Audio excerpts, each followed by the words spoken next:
চৰাইদেউ সাপেখাতিৰ ১ নং ৰহনপথাৰ গাঁৱত পিঞ্জৰাবদ্ধ এটা নাহৰ ফুটুকী।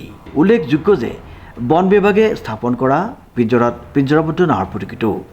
উল্লেখযোগ্য যে কেইটামান দিনৰ পূৰ্বে উক্ত স্থানতে এজন ব্যক্তিক এটি নাহৰ ফুটুকীয়ে আক্ৰমণ কৰাৰ লগতে অঞ্চলটোৰ গৰু ছাগলী নিধন কৰি চলাই আহিছিল সন্ত্ৰাস। নাহৰ ফুটুকীটো চাবলৈ ভিৰ কৰিছে অগণন ৰাইজে। ঘটনাস্থলীত বন বিভাগৰ এটি দল উপস্থিত হৈ উদ্ধাৰ কৰিছে নাহৰ ফুটুকীটো। গৰু পানী খুৱাবলৈ আহিছিলোঁ, এৰাল থাকে। তাৰপৰা সেইদিনা সেই বাঘ আক্ৰমণ যিদিনা কৰিছিলে সেই ল'ৰাটোক, সেইদিনা খৰি এটুকুৰা দেখি থাকিলোঁ। সেইটুকুৰা নিবলৈ আহোঁতে মই দেখি পালোঁ। পিঞ্জৰা কেতিয়া পাতিছিলে? পিঞ্জৰা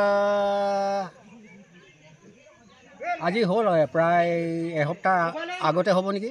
পিঞ্জৰা পাতি থৈছিলে? পিঞ্জৰা পাতি থৈছিলে। আপুনি পিঞ্জৰাত লাগি থকা দেখিলে? পিঞ্জৰাত লাগি থকা দেখিলোঁ। ইয়াত গৰু ছাগলী কিবা নিধন কৰিছিলে? নিধন কৰিছে, বহুত খাই আছিলে। বহুত খাই, বহুত দিনৰ পৰা ইয়াত মানে সন্ত্ৰাস চলাই আছে। সন্ত্ৰাস চলাই আছে। কংকনজ্যোতি শৰ্মাৰ ৰিপৰ্ট, নিউজ নাও।